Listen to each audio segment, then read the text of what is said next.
Hi everyone, my name is Marcus and you're watching the Reef YouTube channel. Today we're going on a rescue mission. One of my recordiers has gone missing. So I've got this big orange one right here, and next to it I used to have a really nice yellow one.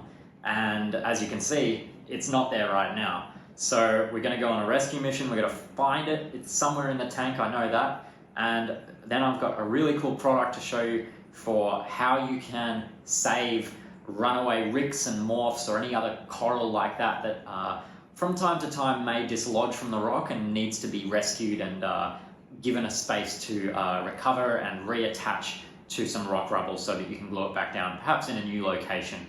I think the reason why this rick possibly went walkabout is because the area where I had it there does have moderate flow, and rics and morphs don't really like strong flow. They have a tendency to dislodge from the rock or start moving if they're in strong flow.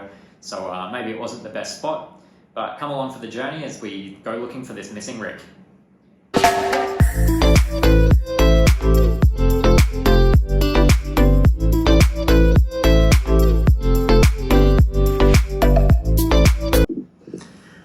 So you can see here, that's the spot in the center there where the yellow rick was, right next to that big orange one. You can see a little bit of the putty there on the bottom edge of that that purple piece of rock. That's where I originally glued it down, but it's clearly not there anymore, so we're gonna have to go looking for it. And when a coral like that goes walkabout, the first thing you want to check is all of your wave makers. So you want to check the underside of your gyres and the inlets on any vortex style pumps or ton style pumps, any wave maker in your tank. You want to check them all carefully and make sure that the coral is not been sucked into them and is maybe attached to the side of the inlet.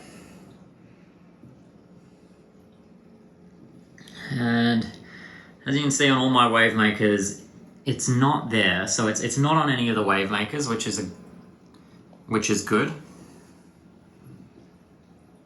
The next place you want to check is low flow areas of the tank, like the corners. So I've got some morphs on that rock there. They're not the ones we're looking for.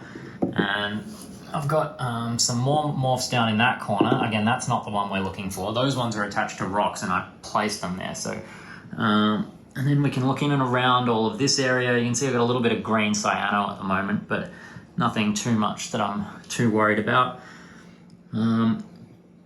Underneath things and around, hammers are a good place for corals like rics and morphs to hide, because they can be hidden underneath all of the polyps and in and around the base of the hammers. So you want to check those carefully. It's not in and around my gonnies. There's that big elegance back there. I hope it's not in that, because the elegance will probably kill it pretty quick. Got this big pocky there. We're going to look behind that in a minute. This area here, lots of xenia. I've got a cave there. It doesn't appear to be in there. Under here. And now, the back of the tank there, we can see that big pocky. Lots of snails back there, but I can't see a bright yellow rick. In and underneath this big bird of paradise, don't see it in there.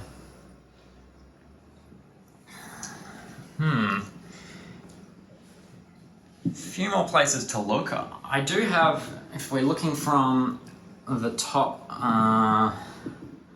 back there, there's a rock back there, and I've got a big piece of red Monty cap sitting on it.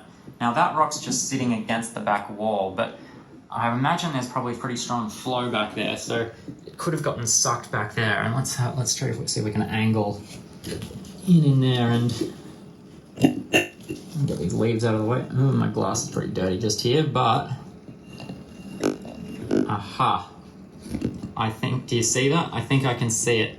Just there is the yellow rick. It might be a bit hard to see because the glass is so dirty. I can get it. Let's try and get a steeper angle. Out of the way, fish.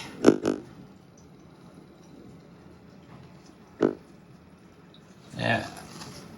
There. All right. So it's on the sand bed back there against that rock. So now we've found it, what do?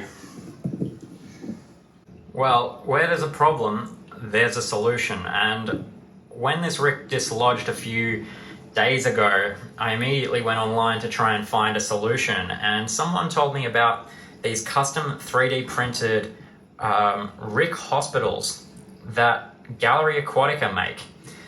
Some of you might know Cam and Anya from Gallery Aquatica TV. They've got a YouTube channel as well. Go check that out. I've visited those guys and even done an interview with them. You'll find that video probably about a year ago on my channel. But yeah, they make these 3D printed rick hospitals, and you can either put rocks inside them or you can put a frag tile inside them.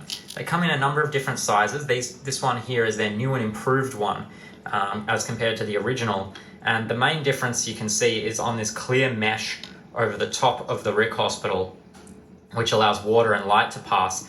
The original, it was this square pattern, and the new and improved, it's this hexagon pattern. And as we all know, hexagons are the bestagons. So hexagons are a stronger shape and they still allow heaps of light to get through. So that's a pretty good design improvement.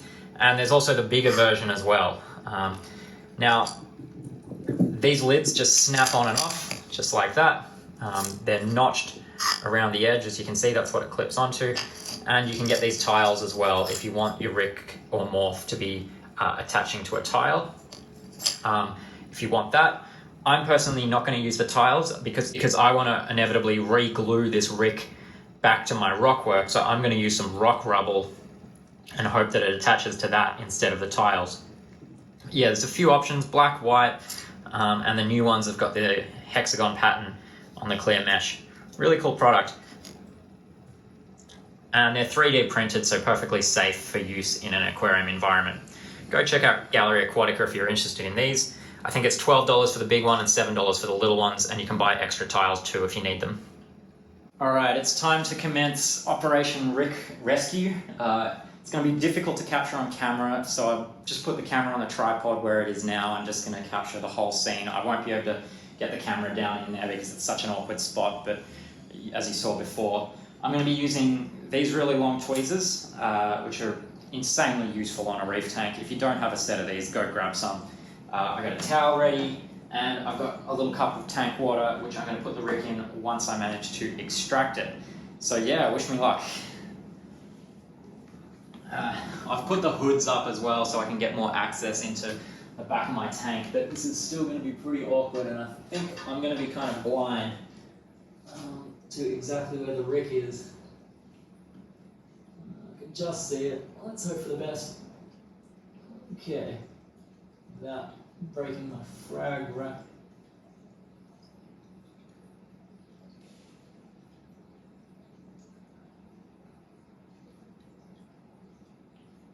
Got it. Oh wow, that was much quicker than I expected.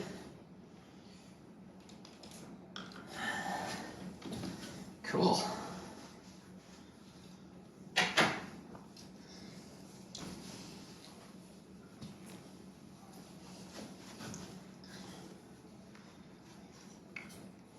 All right.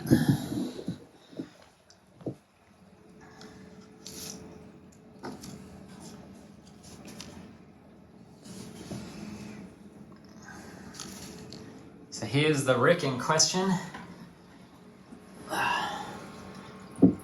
As you can see, it's a really nice rick, so well worth saving.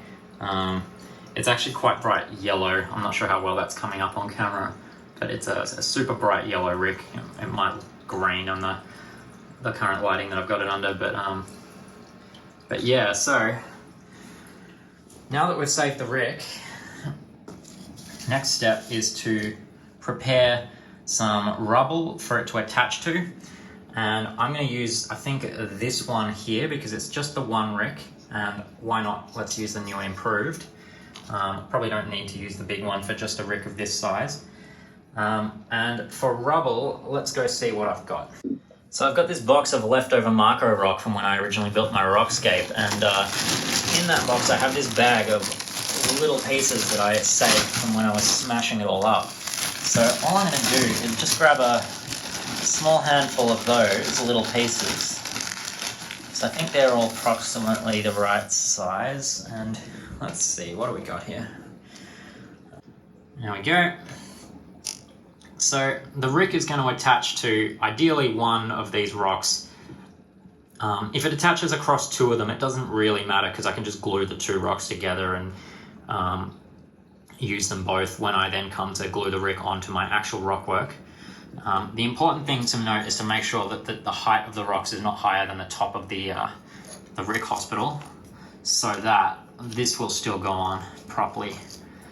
And so all we need to do now is scoop out our rick like so, put him on one of the rocks like that, put on our lid like that, and this rick is now in jail, now in hospital, and this is going to go back in the tank.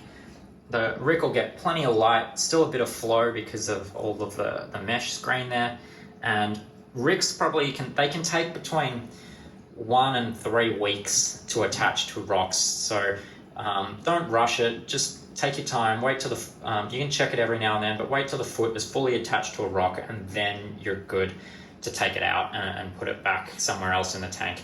Ideally somewhere with a little bit less flow than where I had it originally, next to that big orange one there, so that we don't get a repeat. I'm going to put this down in my sand bed. I'm going to put it right there, I think, where it's easily accessible. I'm still going to get plenty of light, and yeah, let's do that now. So I've got my rick hospital with my big tweezers,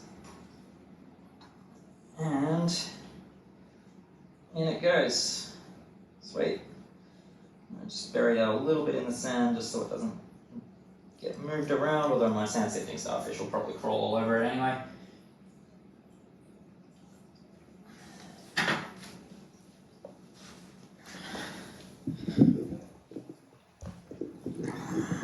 There we go. Operation Yellow Rick Rescue was a pretty big success. At least for now. Let's give it a couple of weeks for that rick to settle and to hopefully attach to the rock work. Then he'll be good to be released from the hospital and glued back onto my main rock structure. Anyway, that's all for today. Hope you found this video helpful. My name is Marcus, and you've been watching the Reef Nerd YouTube channel. Bye for now.